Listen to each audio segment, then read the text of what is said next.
Good day everyone, I hope you are doing well. Finally, we're going back racing in Silverstone this weekend. I'm not taking my usual walk, but I have a good reason for it. There is currently a summer storm in Montreal. I don't know if you can see, but yeah, I'd rather not get wet and get lost in the rain. And speaking of storm, there is already one hitting the Formula One paddock this weekend. Sergio Perez has been diagnosed with COVID-19 and will not take part of the race this weekend. And this is a very big news because this is the first time since the restart of Formula One that we have to deal with a positive case of coronavirus. So what's going on from there? Well, first, of course, Sergio will isolate himself, confine himself, and avoid contact with people as much as possible. Everyone that was in close contact with him recently will also be confined for precautionary measure. They will be retested for COVID-19 in the next few days. And also everyone who's not part of Formula One who was close with him will be looked at. But now it also means that Racing Point have to find a new driver to replace him. They have a few possibilities there. They have access, if they want to Mercedes reserve driver Esteban Gutierrez and Stoffel Van Dorn. But this is where it gets interesting. There are rumors that Nico Hulkenberg could come back for this weekend for the British Grand Prix to replace Perez. Nothing has been confirmed yet. We will know early on Friday, probably before free practice one. In any cases, the FIA and the race officials already said that they will approve whichever driver that Racing Point choose, as this is a very exceptional situation. But when you think about it, it would be cool to see Hulkenberg back. This could be, considering the pace of the Racing Point, potentially a chance for him to finally get his first podium in F1. If I was Nico Hulkenberg and got offered a seat at Racing Point and to replace Perez while he's sick, hell yeah, I'm going for it. This would be a genuine chance for Hulkenberg to get a podium in Formula One, finally. But let's not jump to conclusion. We have all rights to be excited. And when you're excited, you have to hit the like button and subscribe below. And we'll see tomorrow.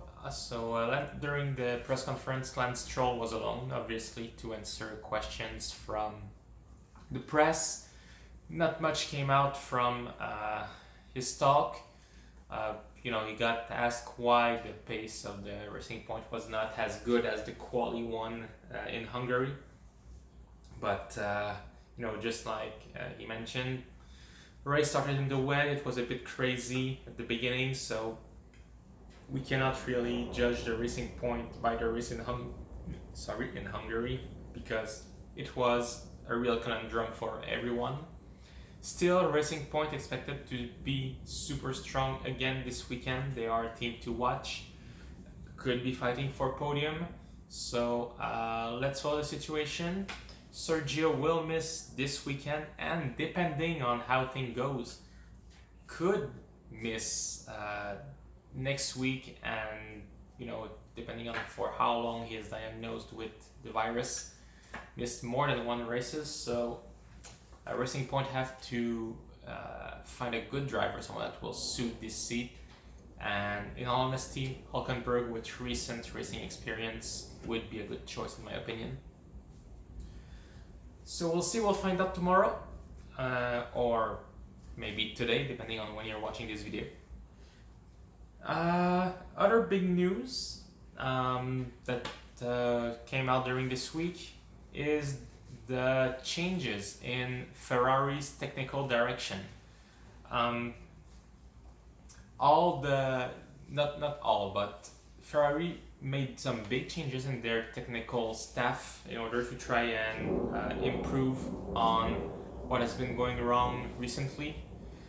And sadly, uh, the John Elkann, the president of Ferrari, already said that they don't expect to be back in a winning situation next year, but only in 2022 when the new rules comes into play, which means that Ferrari know they have a bad package overall, probably a bad engine too. I mean, they will need to work on their power unit, but they don't even expect to be fighting for wins even next year, meaning that it's going to be a rough 2 years for Ferrari. Right now they are fighting for maybe fifth best, which is not where they belong.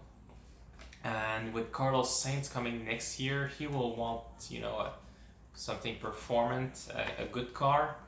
Charles Leclerc, okay, he signed full term, but he won't want to wait forever either. So hopefully they can get something going with a new team, new technical team, and already start building on what they can for 2022, even though they're not fully allowed to work on it yet. They could still make some good progress and, maybe capitalize on some luck and get some more podium like they got in Austria at the beginning of the season. Still, really sad news for all Ferrari fans that you should not expect to see the red team on top again, unless maybe you smash the like button and subscribe. This might help them, who knows. Who else do we have? Yes, I'm gonna ask, are you tired of Lewis Hamilton? Well, I hope you're not, because on his own admittance, he might actually stay in Formula 1 for another few years. During the press conference, people ask him where he sees himself in the future with no contract yet signed for 2021. And Hamilton spoke of how the forced COVID-19 break kind of gave him some energy back compared to the usual super fast pace at which everything is Formula 1 is going, with hardly any break. This kind of rejuvenate him, and he feels like he's as energetic as he can be, and he's looking forward to being in Formula 1 again for at least 2-3 years, which means that he will obviously, if he does, will keep breaking records, keep showing his talent. And if you're a Hamilton fan, this is just great news. On the opposite side, if you're Valtteri Bottas, you will just be even more eager to finally beat him, try to make the best out of that Mercedes. Now that we know that Bottas is very, very likely to be back next year with the Silver Arrows, the contract draft is on the table. It's only a matter of small details, apparently. Bottas will need to get his things together in order to maybe win a world championship. He's got the car for it, and when he spoke about last race, he was a bit disappointed, but apparently it was also a bit of bad luck. During quali, only 1/10 behind Lewis Hamilton. Apparently a fuel sensor error caused the team to put too much fuel in his car during quali. Only a few kilograms, but in Formula 1, every gram, every milligram counts. And he could have easily lost up to 1/8 per lap with this extra fuel that he had. And yes, that's not 1/8, 8/100 of a second. And yes, obviously that's not the full 1/10 he was behind, but it's such a tiny margin that it could have changed easily in one corner. So Bottas looking for redemption at this British Grand Prix, which he can do. Mercedes look again super on top, super in shape. Lewis Hamilton, already the biggest winner, with the most win at Silverstone, will try to add one to his palmarès, and Bottas, of course, will not let him do. And if we want to spice up this championship again, we need Bottas to come and back in the mix a little bit. Itching. So yeah, look forward for the Mercedes to be on top again, but I hope that Bottas can put some pressure on Lewis finally this week. Other big news, let's go with Haas, other team that kind of flashes during a press conference because of two things. First, the penalty that they had after the Hungarian Grand Prix for giving driver aids during the formation lap. If you remember, during the formation lap, K-Mag and Grosjean were told to pit, to switch to the slick tire for the beginning of the race and start from the pit lane. But the rule says that you cannot communicate or actually help drivers during the formation lap. So they got a 10-second penalty on both cars, which put Magnussen from 9th to 10th, still in the points. And after that, Günther Steiner and Romain Grosjean both said that if they had to do it again, they would, because of all the benefits that it brought them during that race. And to that penalty, Magnussen said that he thinks that the spirit of the rule is not about, just come in the pit. He thinks that it's more about don't tell the driver to change the clutches and change the settings on to have a better start and have a bit more randomness. Not about just come in the pit. So it's clear but unclear. So we hope for a bit more clarification in the future. Still super satisfied, not mad at the officials. They just did their job. And Haas also under the radar because last week Romain Grosjean spoke about the fact that maybe it's time to end this end racism saga in Formula One, and he actually became the black sheep, if you want, because everything fell on him as if Grosjean was himself a racist or did not want to promote anti-racism in Formula One. But he revealed during the press conference that after all this event, Grosjean had a long call with Lewis Hamilton, the FIA, Jean Todt, and Chase Carey to clarify things. And the thing is, Romain Grosjean is co-president of the GPDA, the Grand Prix Driver Association, so he has to speak for the drivers. And in that particular case, Grosjean was speaking in the name of maybe 7-8 drivers that did not want to keep going because they have other things to think about during a race weekend. Maybe it was not the right thing to do. Grosjean obviously said he's not a racist and nobody should ever promote racism and it should not even exist in this world. But he ended up being the black sheep in that case. No big deal.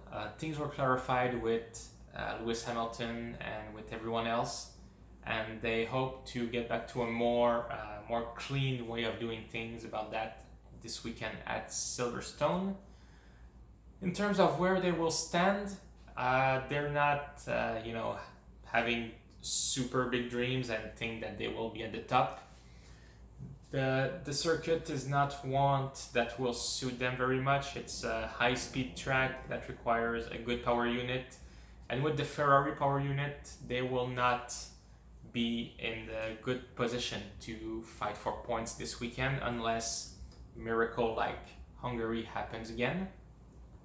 They expect to be fighting with Williams and Alfa Romeo again this weekend, but at the very least, they are positive about that car. They both say that in all relative terms, they have a fairly good package for where they stand. It's just a matter of unlocking that potential and getting a better power unit in the future, I guess.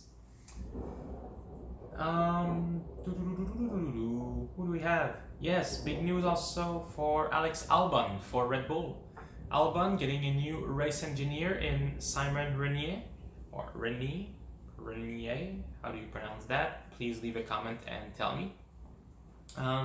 After a disappointing result last week and 2 weeks ago in Hungary, to which even George Russell said that he believed the Red Bull was making a fool out of Albon, making him look like a fool. Comment which Max Verstappen did not really like. New race engineer coming to Alex Albon, Simon Renier, who was Daniel Ricciardo's race engineer when he was at Red Bull. So he's a guy with a lot of experience. He knows what it takes to win races and to lead a race-winning driver. Albon will want to erase the result from 2 weeks ago and start fresh. I think Silverstone can be a good track for that. Also with high-speed corner, it might suit the Red Bull in some way, providing they have a good chassis. So it's a topic to follow. Albon needs to start unlocking the potential of this Red Bull. We know he's up with Max Verstappen, who's a prodigy, but at some point you need to be able to fight at the top. Red Bull have shown it in the past. They're not patient and you pretty much get only one chance with them. And after, it's been 9-10 races, a bit more with Red Bull for Alex Albon. That's pretty much the stage where Pierre Gasly got thrown away last year. So Albon needs to show some good results and finally get maybe a podium or even a win. He was in contention for a win in Austria during the first week of the season. So he just needs to get everything together and focus, not put too much pressure on his shoulders, and keep fighting. He knows he can do it, and I think we all know he can do it. He showed some great potential at Toro Rosso last year, and he can surely do it again. Finally, want to talk about Williams. Maybe not finally. We have other teams too. Williams, after a great quali in Hungary 2 weeks ago with a very positive weekend, they're falling back to earth. Both drivers not expecting a great weekend here at Silverstone. They said that conditions like 2 weeks ago and even Austria in the wet are kind of exceptional conditions, that most likely their pace is what they had in week 1 in Austria. So fighting maybe for Q2 when they're lucky, but not as close as Q3 as Russell was 2 weeks ago. And in race pace, it's all a matter of getting a car that can run behind other cars. That's what Russell said after the race in Hungary. They have a good car for one lap. They have a car that can fly during one lap, but as soon as they get in traffic and behind other car, it gets super tricky to drive and they cannot stay in the wake of other cars and they have to fall back, so they cannot fight for positions. And they have an upgrade apparently here this weekend at Silverstone, and hopefully this will unlock part of the potentials. They will have obviously to capitalize on mistakes and crazy races if they want to get points. This year they're not expecting to really be fighting top 10, but there's just a lot of positive to take out of the first few races for Williams, as last year, even at this stage of the season with 12 races done, 10-12 races done, there was literally no positive to take from Williams. This year they had a lot, and they should be proud of where they are at when you think of where they were last year and even the year before. It was not great. Quick note on Lando Norris this weekend will have a special livery on his helmet after running a contest to get a fan livery. Norris will have a helmet with design made by a 6-year-old. You can check it on the Formula One website and on the internet. It's intriguing. I think it's cool. Lando said that it reminded him of when he was a kid and trying to draw Formula One or draw helmet design. So whoever that 6-year-old kid is, when he will see his helmet worn by a Formula One driver, I'm sure he will be super thrilled. And that's a nice gesture. Norris said that he liked custom-made helmet and fan-designed helmet and hoped that one day he can actually do a whole season of Formula One with a different helmet every races that was designed by fans. And gosh, how expensive that must be. Those helmets cost a lot, so I don't even want to imagine how expensive that would be to have a different helmet every race. Oh my god. Finally, want to just suggest that you watch the new Beyond the Grid episode on the Formula One YouTube channel. It's with George Russell. Super good podcast, super interesting. I'm not being paid to say that by Formula One. I'm just, finding it super cool. Remember to hit the like button and to subscribe to this channel. We'll have a lot to discuss about. I know we did not cover every team today, but it comes and goes. Not much to say about Renault or Alfa Romeo or even AlphaTauri yet, but I'm sure we'll have something to talk about later this weekend. So thank you guys for watching. Like, subscribe, and I will see you after free practice for a quick recap of where everyone stands, and all throughout the weekend. Keep watching for more videos, and take care. The storm seems to have stopped here, so I might go for a walk. We'll see. Take care.